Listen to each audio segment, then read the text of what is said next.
Welcome to Breath of Fresh Air, the podcast bringing fresh insight and real talk to the world of dental practice management. Your hosts, Amanda Demora and Sarah Hamlin, are two industry insiders who've seen it all from the front desk to the C-suite. Amanda, the founder of Essential Dental Services, now Daydream Dental, is an operations consultant, business coach, and practice management expert. Sarah, former COO of Essential Dental Services, continues her leadership journey as the COO of Daydream Dental, a cutting-edge dental billing company. Together, they deliver unfiltered conversations on dental office operations, leadership, revenue cycle management, team dynamics, strategy, industry trends, and more.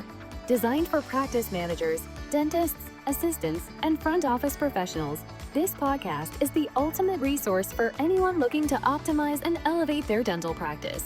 Take a deep breath, because Breath of Fresh Air is here to shake things up and help dental teams build smarter, smoother, and more successful practices. Are you a dental professional tired of complicated contracts and hidden fees when you're ordering supplies? At Frontier Dental, they're making things simple. With over 40,000 products from over 80 trusted brands, you'll always find your favorite products without the hassle. No contracts, no minimums, always free shipping. Plus, their team is made up of former dental hygienists and assistants, so they truly understand the needs of your practice. Are you ready to simplify your supply ordering? Use promo code FDBOFA at checkout and get $20 off your first order. Visit frontierdental.com to shop now and experience a better way to buy dental supplies. Now, let's dive into today's episode. Hi, everyone. Welcome back to the Breath of Fresh Air podcast. I'm Amanda Demora. And I'm Sarah Hamlin. And today is a really exciting episode because, as you know, we don't often have guests on this podcast. But today we're joined by someone who truly needs no introduction to our listeners, but we're going to give her one anyway.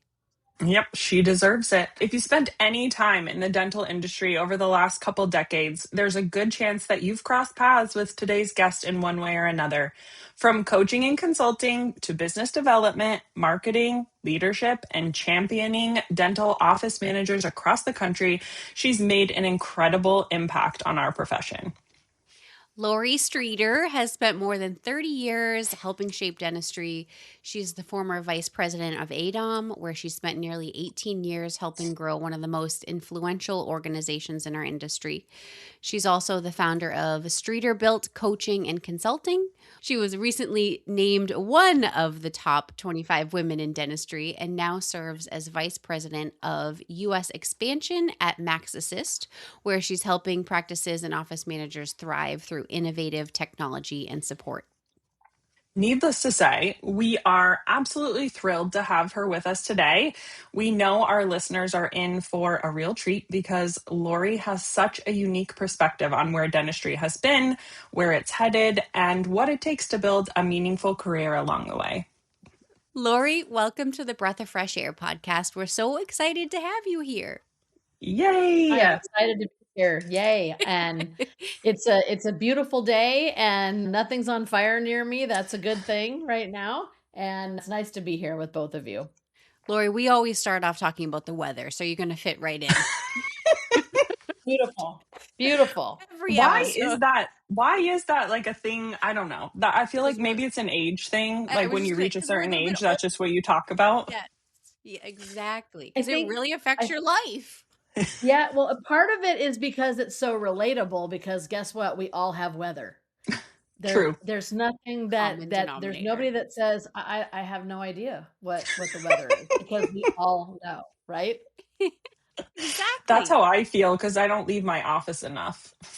My doctor said to me the other day, she's like, we need to check your vitamin D levels. I'm sure they're fine since it's summer and you're probably spending a lot of time outside. And I was like, can I get vitamin D through the window? Because if I can't, then I don't really know that actually applies for me. But Perfect. I take tons of vitamin D. In fact, I even had a blood test where they said you're taking too much. So I had to back off. So yes, I'm a vitamin D queen because I too hide out in my office all day long. Yeah. So there's that. Easy to do. So, Lorie, we kind of like to start at the beginning. Oftentimes, we see people's careers in dental are not quite linear. So, I want to hear about how you got your start. Absolutely. So it was pretty exciting because I'm a singer. My family, my mom and dad weren't very collegiate in their lives. My dad was a HVAC guy. My mom was a professional clown. Like, can you believe that? My mom and dad have a sign on their house that says a cowboy and a clown live here. And I'm like, okay, well, that's my folks. So I am a singer and I was singing in a bar in Fresno, California, and in walked the dentist and his wife. And they sat down and he called me over on a break and said, "Hey, what do you do for a living?" And I'm like, "I work for an ophthalmology practice." He's like, "What are they paying you?" And I told him. And he's like, "Oh, they're starving you. Why don't you come work for me? I have an office manager position in my practice." And I'm like, "Okay, well, that sounds interesting, but I kind of have a job." And he's like, "Well, you'll get Fridays off." That's what really lit me up. I was like, Fridays off, and I sing Friday night, Saturday night till 2 in the morning. And yeah, that was all he had to say. So I started in a single doctor practice. I was 19 turning 20. And my very first day, I'll never forget, there was a counter full of mail because they had been closed for the whole entire Christmas break. So I had all these checks and things, and the assistant, who I'm still very fond of, her name was Jean, and she came up to me with a big orange book. It had teeth and things in it, the word amalgam, all the code. She said, "Here, learn this." And I'm like, what have I got myself into? So that was my start in dentistry. 12 years, two different single doctor practices. I was in that one for 10 years and the second one for 2. You know, All right. I'm very curious how many people end up in dentistry for the hours, because that is how I ended up in dentistry. Also, I was working Interesting. in hotels in hospitality, and Yeah. obviously the hours are terrible in hotels. And I was really tired of having to work until 11 p.m. at night or working the shift work hours of hotels. And my friend was an assistant at a dental office, and she said, "Come work for us. The hours are great. And we have Fridays off." Same thing. Those 4-day work weeks will really just suck you in every time. Every time. And even now, I mean, all these years later, you guys, I'm like when someone tells me to actually work on a Friday, I get really twisted up. I'm like, my body is not built to work. So I keep all of my very non-thinking functional type work, not podcasts usually, but I keep all of those kind of things for Fridays because it's when I can let my hair down literally Yep. and just, build a bridge. So that's what I like to do on Friday. So that's how it started. It didn't stop there, but that was the crux of it. So I don't know which details, if you want the skip across the pond version, or I mean, it's a journey for sure. What was something that happened that kind of like made you realize leadership and business development was where you belonged or where you thrived? Probably would have been like the next step from being in a regular practice to going to work for a DSO. So I answered this little ad with a tooth on it, had no idea what I was getting myself into because back then, DSO was a fairly new term. And I went to work for a little company called Smile Brands. Back then it was called Bright Now Dental. Literally, Sarah, you're laughing. Like I had no idea that there was like 300 practices. Like I Uh-huh. was like, I lived in Fresno. They're like, your territory will be Bakersfield to the Bay Area. And I'm like, oh, I'll get to drive a lot. That sounds fun. But honestly, I spent 5 years there, and that corporate mentality and learning what I did, that kind of did it. It fueled the corporate side of my engagement in dentistry, which is priceless. And I often go back and say, I owned a marketing company too along the way, which we haven't got to, and that job at Smile Brands or Bright Now Dental, it really lit my fire. Like I loved that job. I took that job on like it was like a pair of socks, and I'm like, I'm wearing these suckers until they fall off. So super fun, loved it, loved everything about doing that job. And my job was to drive new patients into dental practices, all the practices that were along the way. And it was great, like brain candy. I think like DSOs a lot in the dental industry, especially from like front office management positions, really get a kind of a bad rap, honestly. Like a lot of people don't have very nice things to say about them, but I do think if you can be in the headspace, and surely I'm sure it has to do with which DSO you work for, of course, and what Yeah. position you're in there, but I do think there is a lot to be learned because it is so different from a small private practice single doc situation. Mhm. Really opens up a lot of learning opportunities. Yeah, I was really careful too. I told the guy that was interviewing me, I'm like, oh no, I've heard about you type of people. Like, back then there was like, because it was not a normal thing. And I'm so if I called one of your practices right now and said I needed a root canal, they would get me in. He said, well, let's try it. Here you go. Here's my phone. And he literally handed me his phone and said, call any one of our practices. And the experience was honestly really good.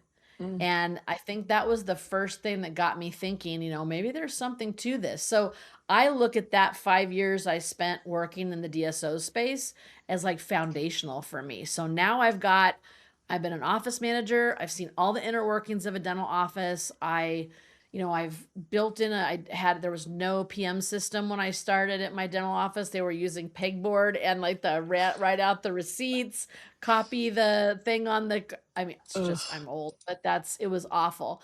So I went through that transition and then went to that DSO and then boom, now I'm like, what's next? So that's when I decided to get out of dentistry. I always felt that way about hiring dental assistants who had worked for a DSO, like local to us. They always were so well rounded. They knew so much. They Mhm. wanted to escape where they were coming from, but they were always some of my best assistants. You just, like you said, Yeah. they're really learning opportunities, even if you don't end up Mhm. staying there long term. I think a lot of people always ask, like, oh, what a position came up in one. Should I take it? They're amazing to learn and grow. Yeah. Mhm. Okay, Lorie, as you keep going on, I'm like, oh my gosh, you've done way more than we even listed out in your Sorry. intro, which I really love to hear. People that have done just so much. So, how did you kind of segue into wanting to provide more community and things for office managers? Yeah, no, that's a great question. So my last little thing I said was, and that's when I decided to get out of dentistry. But as many people know, if you try to get out, it like literally, it's like this thing, it just sort of draws you back in. And so my husband and I were going to move from California, believe it or not, to Minnesota. And we were going to raise our son with all of my cousins and family. And we just had this great thing. And so I was going to go to work for the American Heart Association. I had a little job lined up. I was like, I'm out. Like, I'm done. And I got a phone call from Patterson Dental. Believe it or not, they flew me to Dallas and I met who was going to be my next manager in the Dallas airport. They told me about the job. It was National Dental Market Manager for their office supplies division, which used to be called Colwell. And I accepted the position in the airport, flew home, and went, oh my gosh, I'm back in dental. Now, here's where your question gets answered. Like, we got to write a book about how boring. No, it's just been a quite crazy ride. So while I was at Patterson, I did a couple really neat things. I built a magalog for them, which was half magazine, half catalog for office managers. Because that's what I knew, right? Like that's everything that I knew. What can I give? So I had this cool gal. I went to a photo shoot for the first time, like kind of leading it and saying what do I want this to look like? It was so fun. Oh, She fun. had kind of an open shirt with an S on it. I'm like super manager. I love it. Still have it in my portfolio. I got in so much trouble because her shirt was open. They're like, "Oh, this is terrible. What did you do?" And I'm like, my God, I think it's so great. So I'm like, I got the super manager. So I had to close her shirt back, like all the things. And I had these super manager pens. And one of my team members named Melanie came up to me and she goes, have you ever seen this magazine? And it was The Observer. So it was like the second edition of the AADOM's Observer magazine. I'm like, no, what is this? So I open it up. I call the the number on there, and the president at the time, Heather Clicchio, answers the phone. Hello. And I'm like, hi, I need to come to your conference. And she's like, we're sold out. And I'm like, no, you don't understand. I built this magazine with the girl's shirt open. I got in a lot of trouble. Like, you have to have me there. And I have these super manager pins. They're the old fashioned pins. They're really big and they zip. And then there's more things inside. Like, remember when we were kids? So I had my magazine, I had my super manager pin. And she said, okay, you can come share the AADOM booth.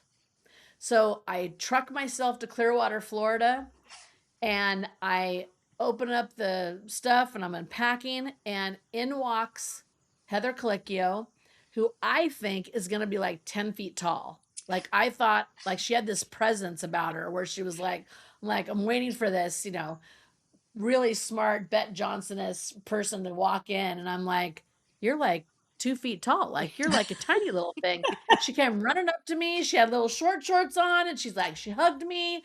And I'm like, I love you. Like, you're like my sister. And we instantly hit it off. And I shared with her all the things that I thought I didn't have as a dental office manager. So at some point, when I was ready to exit Patterson, I wasn't there very long. She had told me, she said, if you want to work with me, she said, send me like a presentation of what you would do. So I made this, I've said this before in an interview, I made this presentation called Endless Blue Water. And I had all these things in there that I would do, regional reps, chapters, I'd build the community, I'd all these little steps. When I left, we had done all of them but one. So when I started working for AADOM, I hate to admit it, I was making like $750 a month. I don't even know what I was thinking, but it was like I was a private contractor. I started a marketing business in Minnesota, working for AADOM as a client, started all that. And when I started, Heather had 1,200 members. And when I finished, we had over 10,000. And I ended up building all the sponsorship platforms, all the ways that we work with sponsors, non-dues, the conference. I handled all the conference exhibitors up till we had 56. Now I think there's over 120 each conference. So that was my side of the business. So I handled all non-dues revenue. And honestly, I loved it. My favorite thing about, not that I knew my purpose. My purpose was to create enough income for the association that we could keep hiring more people, that we could build a really great culture, and that we could support the managers in a way that they deserved. So back then when I started, I think membership was like, there were times it was $99, right? It was like very minimal. But we supplemented with all the sponsors because that's how we grew. And the very first one that really understood what Heather was doing was Care Credit, of course. It's their founding sponsor. And from day one, that's where I knew we were going to build the most momentum. Was we needed money, and we needed buy-in, and I needed to teach people that office managers were decision makers. So I felt like before that, even when I was at other companies, it was like, oh, well, you got to talk to the doctor because they have the pay. I'm like, no. I paid alimony. I paid child support. I picked up rent. I had my doctor's car picked up to get detailed. I paid for his races. I did everything. And I knew I wasn't the only one like that. Yeah. One thing I was going to jump in about, Lorie, is like, I, number one, did not know all of that amazing stuff. So I'm so grateful for you for sharing all of those details. But also, we talk about like a little bit like women in leadership and women in dentistry. And I think that you are an amazing like steward for those of us in the industry as women. But I also really love to hear you talk about these jobs and these accomplishments with such pride and so just like confident to go and share that. One thing that I personally struggle with a lot, and I know a lot of other women do too, is how you not even brag about yourself. I mean, you should. Obviously, you've done amazing things and you should be ready to brag about yourself. But even just like listing your accomplishments to say, look what I did. Like in this time, I did that. My fingerprints were all over that. I don't think a lot of women have the what is even the word? Is it confidence maybe? We just are disinclined to speak about ourselves in that way, I guess. So I love that you're so willing to do that, and I love that you lead by example with that specifically. Thank you. I think, there's a real difference in leadership from when I was doing all this. Remember, everything that happened to me, with me, for me, I was in the moment, right? I was just Yeah, going with the next thing. I mean, I have a higher power, so I understand how I've been led, but there's not a day that goes by that when I say, oh, there was 1,200 members when I started ADOM, and then there was 10,000 when I left. That wasn't about me. That was sure. about all the things that happened along the way. And I think we've moved from a leadership mentality of I'm the leader to how do we build other people. A person at Dental Entrepreneur Woman just challenged me to rewrite kind of my personal mission statement, because my mission statement prior to changing positions was like ADOM's mission statement. So whatever that was, that's what I did. But now it's really simple. I just want to leave people better than I found them. So anybody that's listening that follows you guys, like if there's anything you take away, it's like you need to have the ability. So for me, it was okay, I've got this sea of office managers over here. How can I be the most beneficial to them? What can I do on a daily basis? And that boiled down to raising money, raising awareness that they were rock stars. 99% of them are like people who jump into a business and act like it's their own. Who does that besides dental office managers? Hardly no one. Hmm. So, leading to me now is we've kind of shifted from, managing people to let's develop people. Let's develop people into the leaders that we want to see them become. And I think that was always the mindset that Heather and I had for all those years, is that how do we grow the tribe? And that's why they changed the tagline. Used to be work smarter by association, which was great. But then we shifted it to where dental leaders are born. And Hmm. that was my favorite time at ADOM because we were really pumping out really good leaders. Yeah. Absolutely. I think towards the tail end there, to me, really felt like the golden years of ADOM. Sarah and I met at an ADOM conference. We have been, the Nice. best of friends since. Obviously, started working together. We've told our whole story. People don't need to hear that story again. But yeah, it really was awesome there for a long time. Hmm. You know Savannah Carlson, right? Yes, because she's close to me and we were chapter leaders together. There you go. Well, I always tell Savannah that her friendship with Jen Stedman is one of my proudest moments. So now I have another one. I just think that when you are in a community like that and where it breeds all these wonderful connections where people are like sisters or have Hmm. businesses together or work together, it's just to me like paid in full, man. Like that's I love it. Love seeing it too. Yep. Yeah. And I think our meeting at ADOM is really like, I listened to your story, Lori, and I'm like, so many of these things, like this path that has led you to where you are, it's incredible. These things that just kind of showed up for you or happened, and all the pieces fell into place. And I really very much feel that way about Amanda and I meeting each other, and the turns that my life has taken, professionally and personally since we met are like incredible and crazy, and something that if you would have asked me 4 years ago, 5 years ago, pre us meeting, I never would have believed that I would be where I am.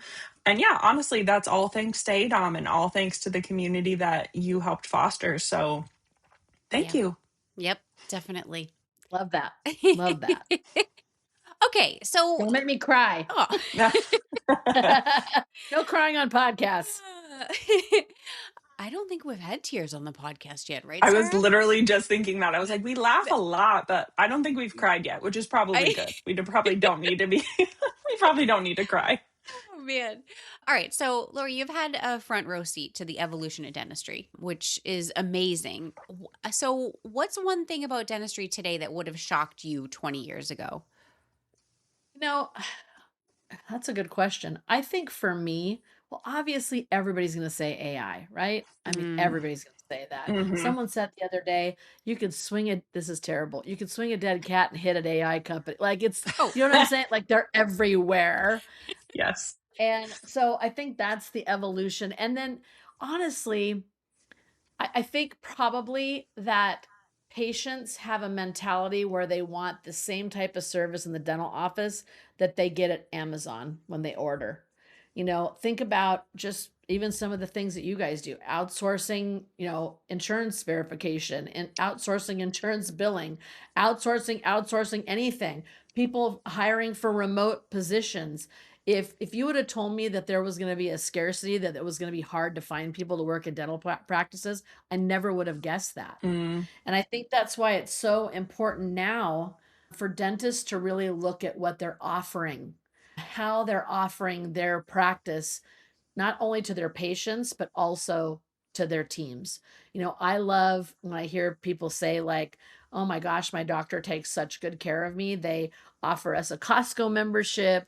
I'm able to take time in the morning to go to the gym. We have a staggered schedule.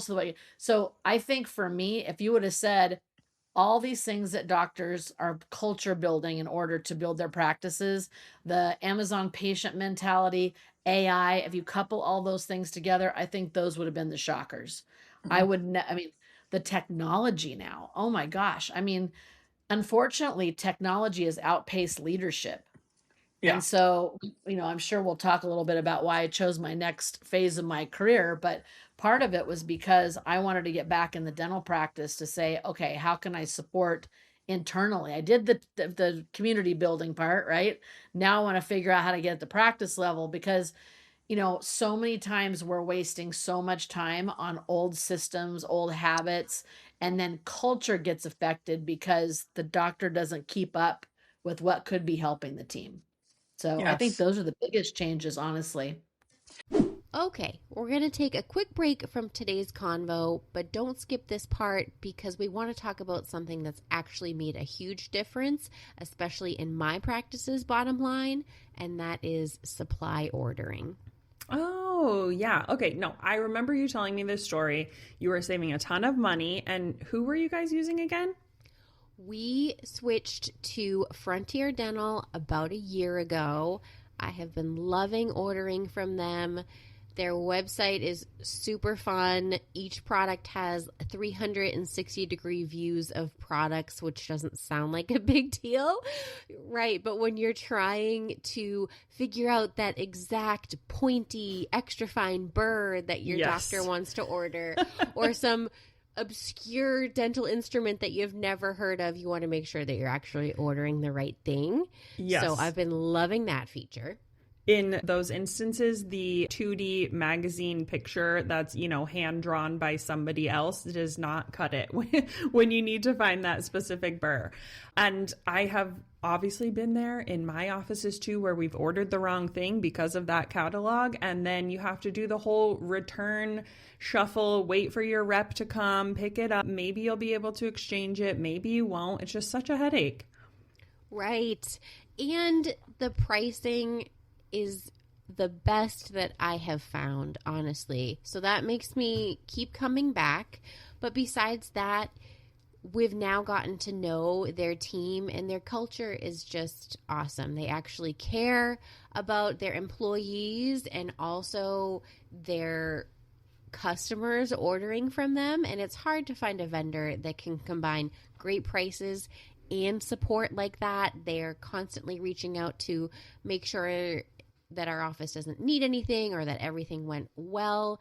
And I've just been super happy. And it's unlike any supply company that I've ordered from before.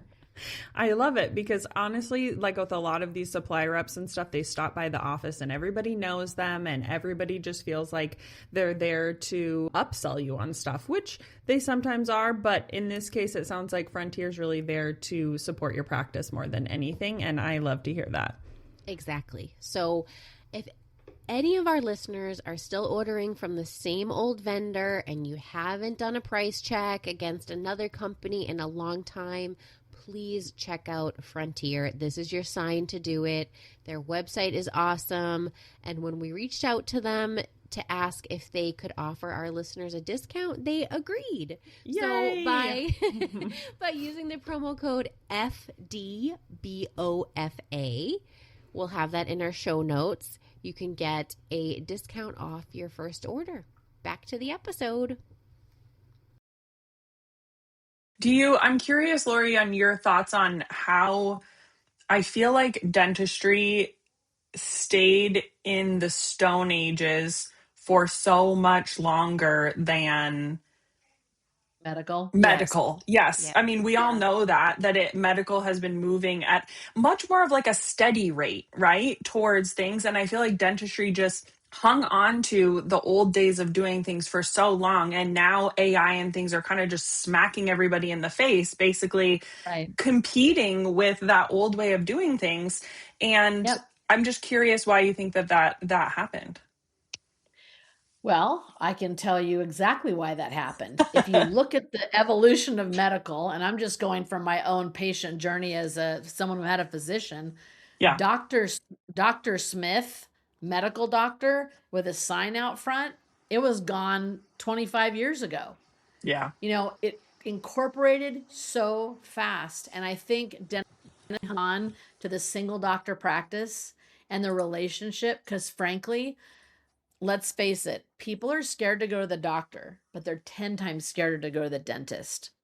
And if I love my dentist and I love the crew and I love my hygienist and all the things, I'm going to be a lot more willing to stick with my dental regimen and health than I am if I got a big box store now. Come to Walmart Dental. I'm like, not saying that's bad. I'm just saying that, that would scare me. So Yeah. I think that's why, if that makes sense, like I think we hung on to it because medicine as a rule evolved much quicker, much faster into a corporate mentality because all the rules and regulations put on doctors had to evolve into a full business. And I think Yeah. dentistry hung on because we were more patient centric. And I think the AI piece is it just cracks me up. You're right. It did smack everybody in the face. Like if you would have Mm-hmm. told me 25 years ago that I'd be chat GPTing like 90% of my recipes and I mean, like, how do I write this email? Because I don't want to sound like a complete jerk. And Mm-hmm. chat's like, hi, Lorie, it's so great to see you. You're just so nice. And I'm like, oh God, just give it to me straight. So Mm-hmm. yeah, I mean, I think that's the majority of it is that those single doctor practices have hung on and they're still hanging on. Mm-hmm. I mean, let's face it. I heard 10 years ago, in 10 years, there won't be any. And guess what? They're still there. Yeah. Yep. I had a wonderful call this morning with a friend of mine who years ago created a wonderful company that helps doctors find their next owner. And, look, once that happens, are they selling to an associate right out of school, or are they selling to XYZ Dental that's emerging and they have 10 to 20 groups or, Yep. practices? So I think now the collaboration of Dr. Smith, Dr. Jones, and Dr. Smiley over here that got together, now they have 10 practices. I hope that stays for a while. I really don't want Yeah. it to see it go away as long as I'm in dentistry. Yeah. You sound like Teresa when she's like, the moment that this happens, you're going to see me retire. So when you see me retire, that means that something's happening. Something's coming. Are you talking about Teresa Duncan? Oh, Yes. the one and only, the Right. one and only. But yes, the It moment wouldn't we be see an episode Lorie, unless we talked about her. the moment we see Lorie and Teresa retire, we should all be very scared. Something is in the water Something is if amiss. Teresa and Yep. Lorie. Yeah. We talk often about when that's going to happen, and yeah, there are some indicators. I mean, I always tell people, like, I turned 57 this year, which is an honor in itself, right? Like I love the fact that I'm, getting ready to move towards 60, but I don't feel like my plane is quite approaching the landing pad yet. Like I Mm-hmm. feel like I'm in the air, still good. I'm still seeing out the windows. There's something to be said. There's a lot of my friends in the industry, because remember, I dealt mostly with all of our partners and people who worked at big companies like Henry Schein and Patterson. And there's so many that, like, when they get toward the end of their career, they start getting let go or their positions shift, and you Mhm. see all of these changes. after AADOM, like I wasn't ready to be done. So for me, I'm looking at all the changes going, okay, adapt or not, you better adapt. Let's go. Hmm. So I think there's some really, really good things out there that make doctors and teams' lives easier. And then I think there's some things that are just noise, frankly. Yeah. Yeah, I agree. I think there's a lot of things. I talk with a lot of practices, a lot of, potential candidates that we look to hire and still get a lot of feedback directly from dental offices these days, but one thing that I hear all the time is, yeah, there's so many of these AI companies. How do I know which one's good? And I always say, you will be able to tell the companies who are started or created or whatever it is by somebody who has never stepped foot in a dental office. Like, it will take you one demo of those softwares or those services to know that this person or this platform knows nothing about dental offices. And the ones who Yeah. were created with dental experts in mind, or dental experts giving Mhm. advice or whatever it is, it's so much more obvious that it's a better fit. But it does take Yeah. some work to do those demos and do that investigating. Yeah, absolutely. And let's face it, if I could do away with the word demo, I would. I hate I don't like the word huddle and I don't like the word demo. Just going on record. So if we can come Sarah, up with better, what words don't you like? What? I don't know. What do you have one in mind that I always complain about? Because No, I don't know no, what it I is. genuinely want to Oh, know. Mine is yes, I culture. do I don't think. like saying culture. I just don't. Mm, I think culture can feel, I think a lot of people really feel like culture is like corny, right? Like, I want a Yes. different word for it that doesn't have like that connotation sometimes. I know it's obviously important and I want to build it, but yeah, I think people have a weird association with it. They do. I think it's also like not my bag. I need to bring You in know, someone else to discuss culture where I'm kind of like I need you all to show up, be happy and do your job. And I don't want to hear a peep. I do you remember, Judy K. Mozoff that Yes. spoke on yeah. culture for years. So Judy K and I both lived in Minnesota. And little fun story is that the very first time ever that she spoke, I was there. So I was working for Patterson at the time. Someone had hired her to come in.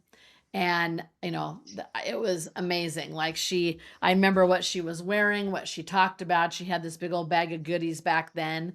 And now, if you think about it, culture is a business strategy. It's not an HR initiative, right?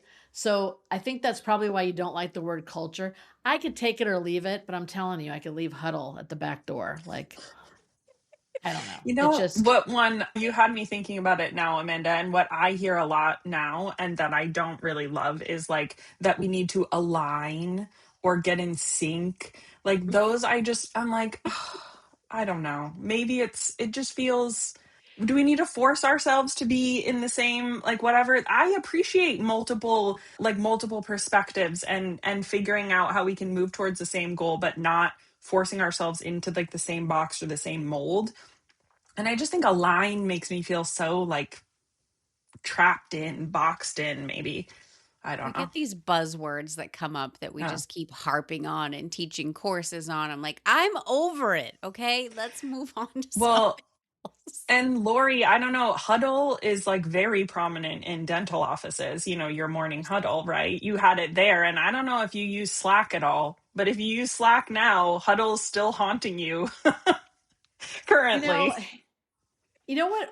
Huddle reminds me of something you do really quickly Mm, when guys are, it's like a football huddle. I mean, it reminds me of right. something you do fast. I'd rather it be like, I just prefer like a simple check-in or like I like weird things like goal getter. Like, come on, let's set the goal for the day. Hmm. I just spoke at my first DPLN. I know that sounds really weird, but I did speak at one in Contra Costa County and Elena Wharton's group. And it was really surreal to be there and to do that. And we talked about, the reasons that those things exist. They're really important, but yeah, I'm with you. I don't like a line either. I think that also makes me feel like I have to think like the other people. Hmm. And there's a saying in marriage, and I tell my husband this all the time because my husband and I are very different. And I'll always say, like, if we were both exactly the same, one of us would be irrelevant. So it takes a bunch of people who are different to make up a really strong group. And Mhm. one thing about my story I left out, which we don't have 6.5 hours to talk about, but I went to coaching school for 5 years to be a certified therapeutic coach. Mhm. And in doing that, I learned, right off the hop, that as you're moving into your dental practice, you better look at that as a family, because somebody's the mother, somebody's the father, somebody's Mhm. the bratty baby, somebody's the angry teenager. They all have a role. And unless you embrace that up front, you're not having a huddle. You're having like morning breakfast on the farm. So yeah, I'm sure if I come up with a different word besides huddle, you two will be the first to know. And we're going to have to spread the word. Like, we're Uh-huh. not using huddle anymore. Huddle's out. And we're going to have to Mhm. put the new word in. I Whatever don't know that how is. We'll figure it out.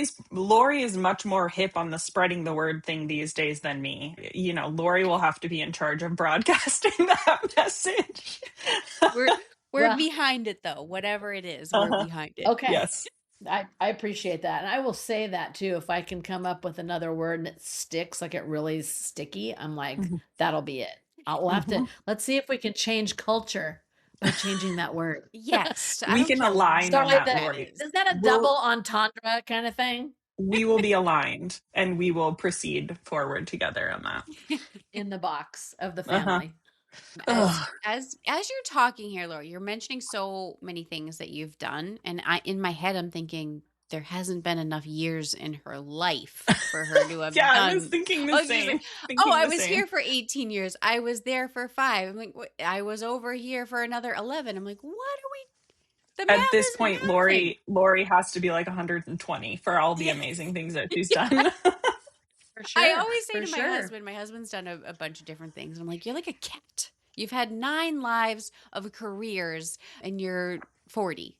But that kind of brings us right to our next part here, which is career pivots and reinvention and, the next thing you're off to. So you transitioned from AADOM to now MaxAssist. What made that Correct. feel like it was the right time? And I know you had just said we went from building a community now to you wanted to get back to helping the practices and like getting back in the Yeah. practices.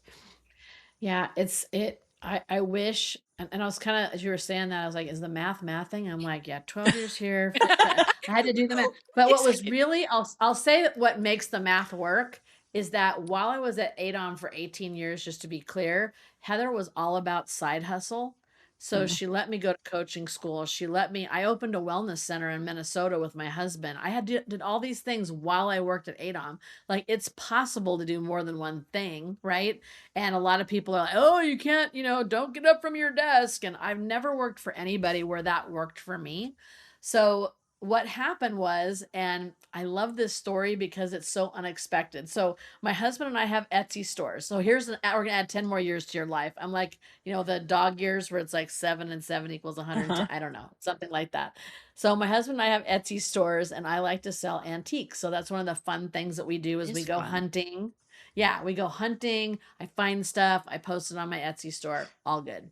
So after I left ADOM, which was in March of last year, I was just hunting and thinking and processing. And, some people that got let go were very upset and very Mm, angry, and rightfully so. And I should have probably done that. I probably should have done all these things, but you got to go back a few years. Like when I got a divorce from my first husband, like people are like, why are you still friends with him? I'm like, it's the best thing that's ever happened to me.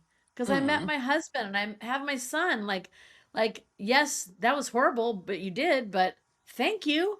mhm. So I knew that I had that in me to check at the door, that perspective of whatever was next was going to be amazing. So here starts the phone calls.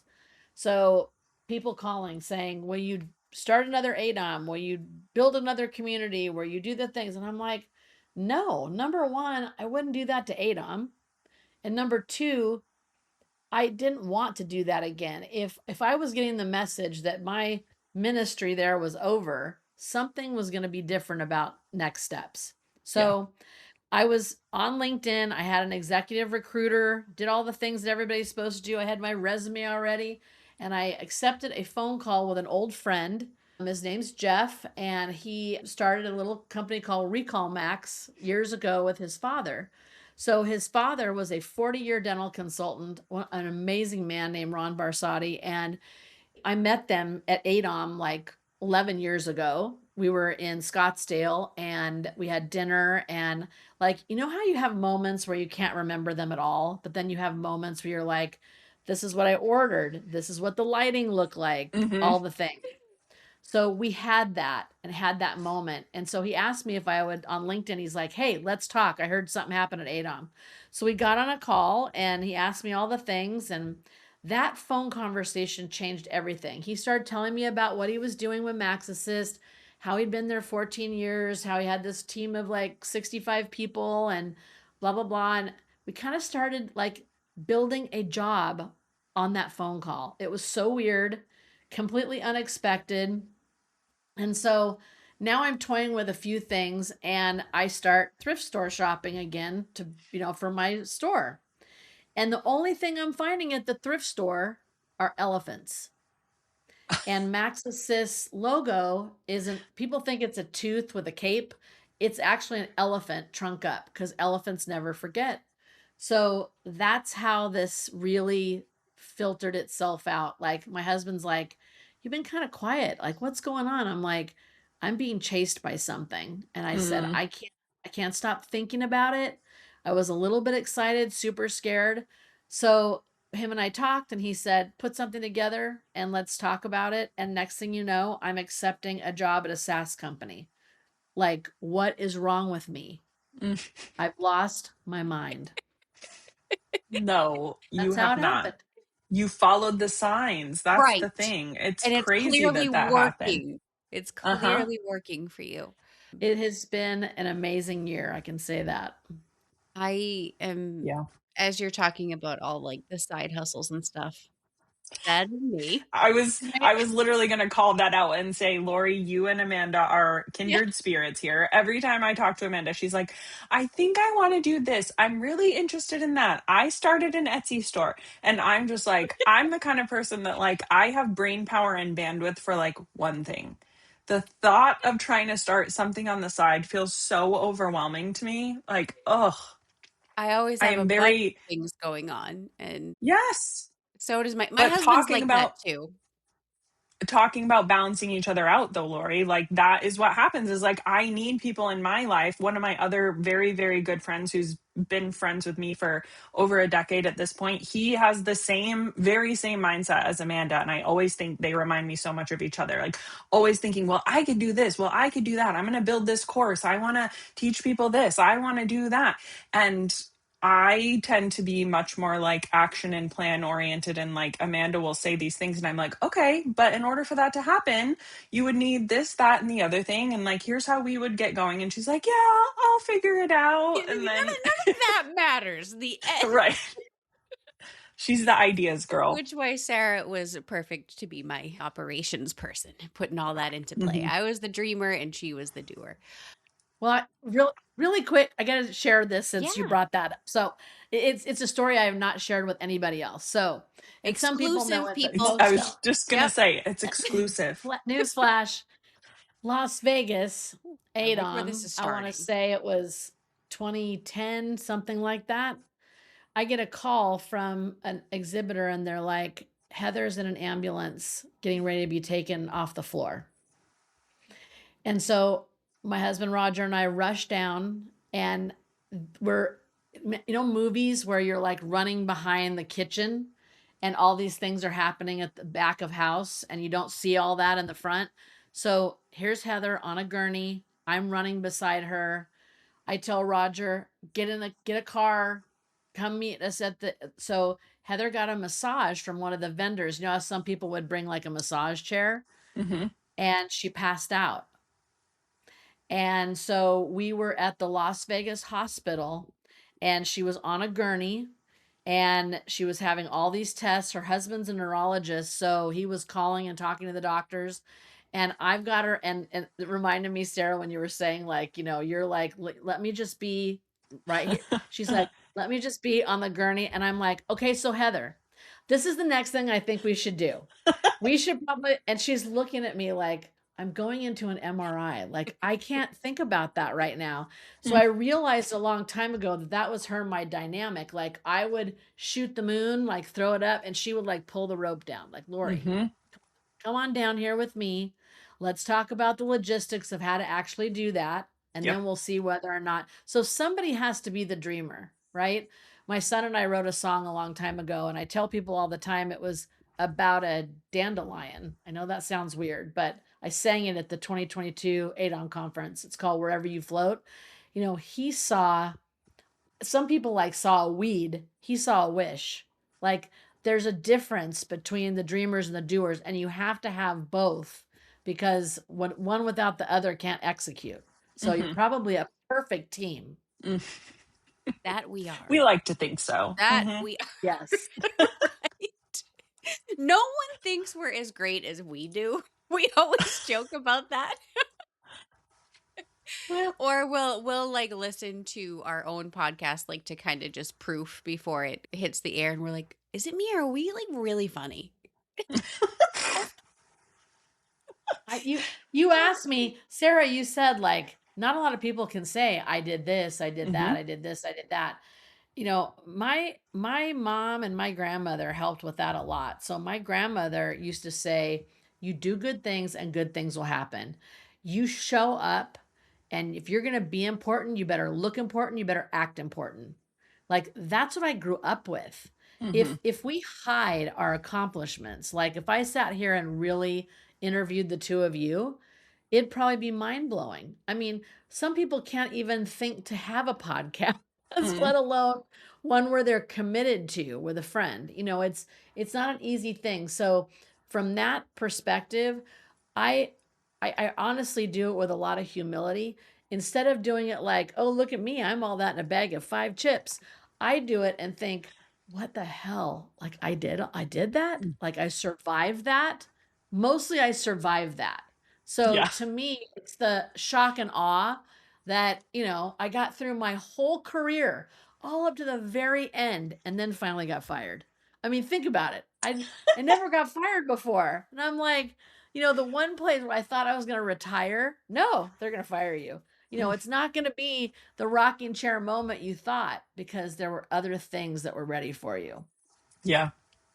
Sarah and I have talked a lot over the years about, what's next. And that doesn't mean it has to be today, but just looking forward, even 10 years, and just hearing all the things that you've done. That is something I'm thinking about right now. We just talked before we hit air. Lorie and I were talking about how I stayed on the Daydream team for 2 years, and that is done now. So of course I'm thinking about different stuff. So what is advice you might give someone who's looking for their next thing, or how to tell when they're ready to move on to something else in their next chapter? Yeah, no, that's a good question. I told a story to a friend of mine that worked for a patient finance company. And I think I'll tell it now, because this is kind of how I think about decisions like that. So I was getting ready to decide whether or not I was going to leave Smile Brands, Bright Now Dental, back then. So there was a big reorg, everything had changed, and I had some choices because my job was retained, although many people on my team, a lot of people were getting moved around or let go. And I think anytime there's a shift or a big change, you kind of have a moment to sink in and go, like you, Amanda, like, what's next? What does this look like? So I told my friend, I said, I went home after learning that there was going to be an opportunity. I could drop into a severance if I wanted to for the people that they were letting go, because they changed my title. So it's kind of like you get breadcrumbs, right? You get like, hey, you could do this. Hey, this might be an opportunity for you. And one of two things, you either go, nope, I'm aligned, I'm going to stay right here. Or you look at it and say, is this kind of a sign? So I went home and I was reading a book by the televangelist Joyce Meyer called 7 Things That Like Steal Your Joy. Okay. And I always call this like page 68. So page 68, it said that a lot of times we treat our job like it's a ministry. So we're on the horse, we're riding, we're like, oh, we're so good at this. Look how good we are. And someone's off to the side, whether it be whoever you believe in, God, universe, Buddha, whoever, for me, it's God. Somebody is yelling at you going, get off the horse. Mm. No, no, get off the horse right now. And you're going, no, no, no. Look at me. This is my ministry. I'm so good at it. Look at me do all the things. And next thing you know, you're bucked off on your arse. And now you have to make a choice. So one of two things. I think people who are ready to change, like for me, if I look at AADOM prior to that day, I was starting to get bored, and not bored with the community. I was bored with what I was doing. I knew there was something more in me, but I didn't know what. And I was too afraid to pull that trigger and make the decision for myself. So when you start feeling antsy, when you have more ideas, then there is room for you to experience them. And when people give you advice, and it really sits with you, like elephants chasing you and those kind of things, you got to look for the signs, because they're all there, because they're just outward expressions of what's really actually going on inside of you. Not to make it too deep, but that's really what's happening. So Amanda, like, the world's your oyster, as they say. I don't know, do they say that the world's your Yeah, why not? I don't know. You got to start antiquing. That's what I'm picking up here. There you go. Start antiquing. The same people asking me questions like you, like, are you going to start another billing company? God, no. I don't want to do that again. I want to move on to something else. Yeah. So I think following your passion too is really important. It's one of the things I've always said about my life is I didn't always necessarily know what I wanted to do. I knew what I didn't want to do. And that can certainly right. help guide people to make choices and decisions about their next chapter, for sure. Sure. Yeah. I want to hear a little bit about MaxAssist if you want to. We have a lot of office managers and front office staff, I think, who listen to our podcast. So I'd love for you to tell them how MaxAssist can help. As I already said on the pod, we don't have a lot of guests on here, and guests are usually invited by us, and they're companies that we actually feel, I was going to use the word aligned, that we feel are actually doing a service. One of the things I haven't always loved about some Facebook groups and things is they let in a ton of sponsors to these Facebook groups, and they're not always good companies. They're not even companies that are worthwhile or practices should hire, but that's not how we feel about MaxAssist. So I really want you to tell our listeners a little bit about it. I would love to. So maybe first of all, why I made the decision to go to work there. Like the first thing that I looked at was, believe it or not, support. So after being at AADOM for so many years and watching hundreds and hundreds of office managers complain about other companies' level of support, that was the first thing I asked. Like, how often do you answer the phone? How can I get a hold of you? Where's your support team? Where's your dev team? What does this look like? So MaxAssist, being born of a dental consultancy, there is no verticals. We are not in ophthalmology and tires and this and that, like a lot of companies like spread, like they don't even know sometimes if they're talking to a dentist or if they're talking to an eye doctor. I mean, it's just, or a vet or whatever. So company, 75 employees, family business, so ethical. And then I was down to, he tried to explain to me what it did. And I'm like, well, it's been a long time since I've been in a dental practice, so I need somebody to look at it. So who did I call? Savannah Carlson and Teresa Duncan. I'm like, come look at this. I don't want to say yes until you tell me this is worthwhile. So, and obviously the fact that Savannah works at MaxAssist now too, it probably tells more of the story. But basically, MaxAssist is an amazing tool created for the front team. Now, it affects the whole practice, but it's only for the front team. And when I say that, MaxAssist is a tool. Think of a patient communication system, but I always say, and yes, then, because we have a lot of competitors in the space. We not only tell you where the opportunity is, how to go get it super quickly, what your results are, what your results are even using MaxAssist. And if you're an office manager, the team has to log into MaxAssist. And so you can track your team's behavior and check in on them, which does not exist in the marketplace today, really. Mm. And so we're the only ones really we have a badging system to make it fun to use. And we bolt right on top of the PM system. So the adoption is really high. So you don't have to go off to 6 other tabs to work in MaxAssist. It's just a toolbar that you have right there. And I asked my boss, Jeff, the other day, I said, can I say that we fill cancellations, like last minute cancellations, faster than any other software? He goes, no. He goes, but what you can say is we help you fill cancellations faster than any other software. And I think for me, that's where the AI piece comes in. We have an AI component to our software, but we use it as kind of actionable intelligence. We're going to look for the patients that are most likely to book, the ones that want the specific time that's open, with the procedures that actually need to be done. And now we have Max Air, Max AR, Reputation Max. It's just a product that's worth looking at because it's the only thing I've ever seen that's full circle. What do you do? How do you do it? How do you go after it? We tell you how to get it. So to me, it's one of the best productivity tools out there. And thank goodness Teresa and Savannah, I think, both agreed, obviously, like I said, because now we work together again, which is awesome. So the last thing I'll say about MaxAssist, which I think is the most important, the people that I work with are some of the most amazing humans I've ever met. And you know when the people are good, that the product is good. So I'm not afraid. Anybody wants a demo? Easy. Come on, let's do it. Is it for everybody? No, because you know what everybody wants now? They want set it and forget it. They want somebody to answer their phones. And the minute, you guys, we lose the patient connection, we're sunk. So that's the biggest thing, is that MaxAssist asks you to participate in your success. And I love that. I like the badges. Right? Yeah. I tell my boss, I'm like, if I could go back in a dental practice and earn that sickle, I would do it every day. Yellow sickle.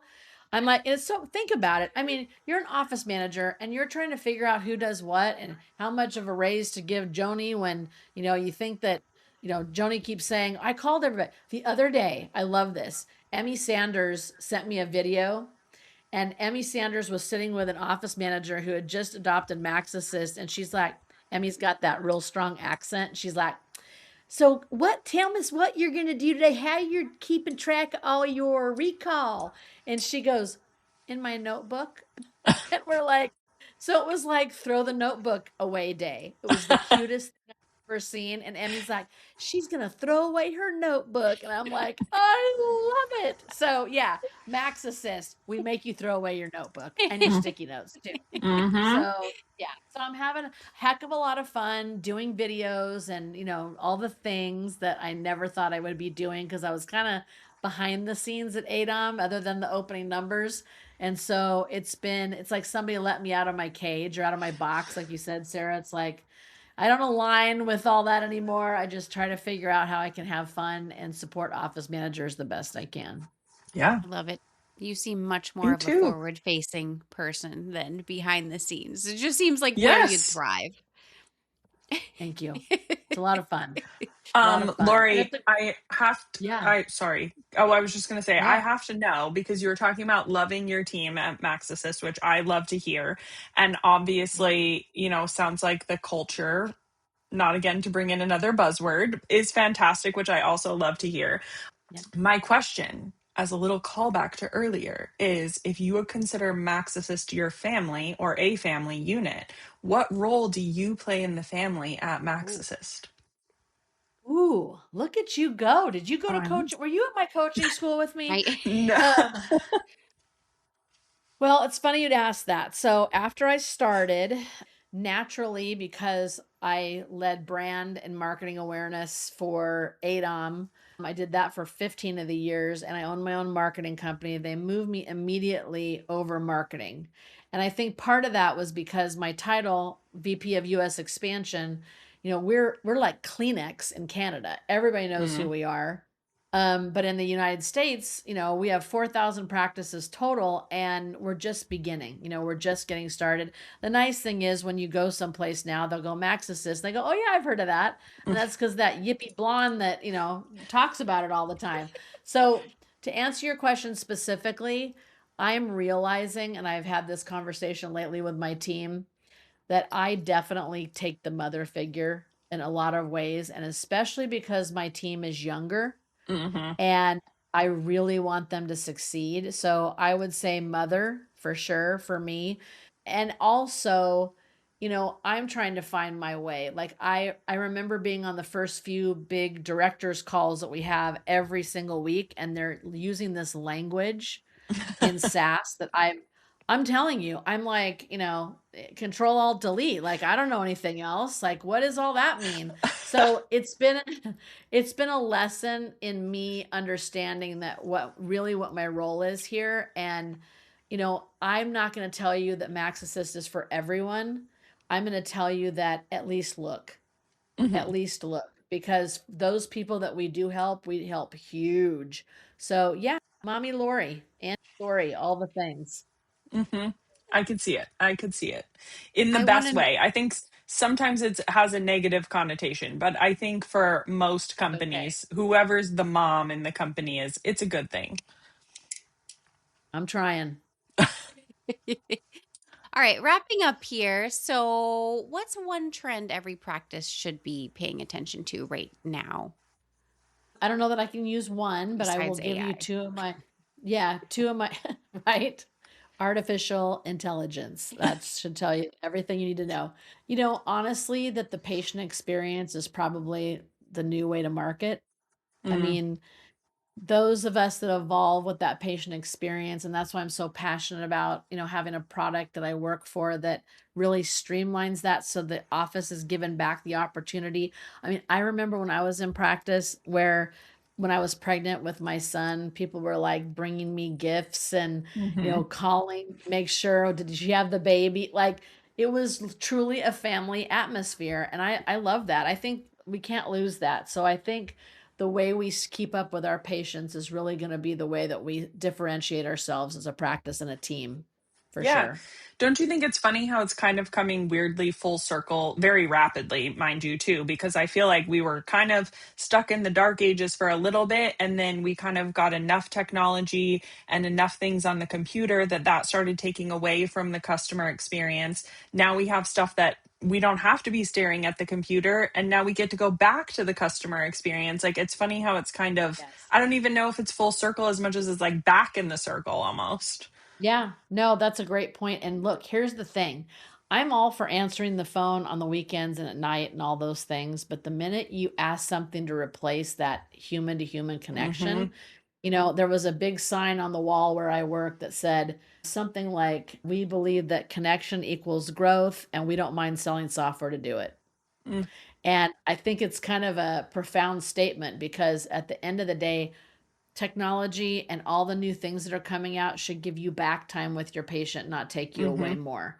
And for those places that say, "Oh my gosh, I don't want to answer the phone, I'm too busy to answer the phone." Well, it's your bread and butter. Butter Right. your bread. Like, stop it. So sorry. Very passionate about this piece, obviously. I feel like Uh-huh. I sometimes I can be a little bit old school with like my ideas and things for practices. I still manage a practice, Lori. I've been there for 20 years. And And I have been seeing on Facebook a ton of posts like, what's an AI answering service? And like, you will never see AI answer the phone at my practice. You will not.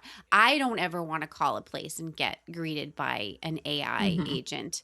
I want to talk to somebody, and that is really missing. And I Mhm. know a lot of offices kind of want to move to that direction. Like, let's just replace the whole front desk. Well, no, like, not if you really want to have a great patient experience. Mm-hmm. Yeah. Yep. You're absolutely right. 100%. I mean, at some point, too, probably not too far off in the future, there are going to be so many companies doing that and leaning so hard into AI that you will actually be setting yourself apart by still having humans in the loop somewhere. So, Right. yeah, I don't know. It's funny That's how the pendulum is swinging. Yes, I say that right now about Chat GPT generated social media graphics, driving me insane, making me want to quit the internet.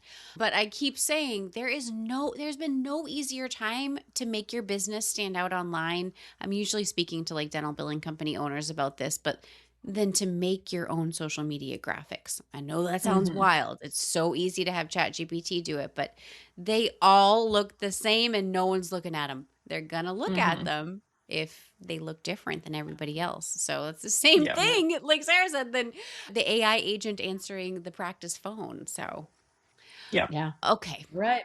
What's next for Lorie besides staying at MaxAssist? I want to hear some of you had mentioned like you feel as though the plane hasn't landed or like you haven't reached your final destination. And I like hearing that because I can't picture a time when I will feel that way. I really can't.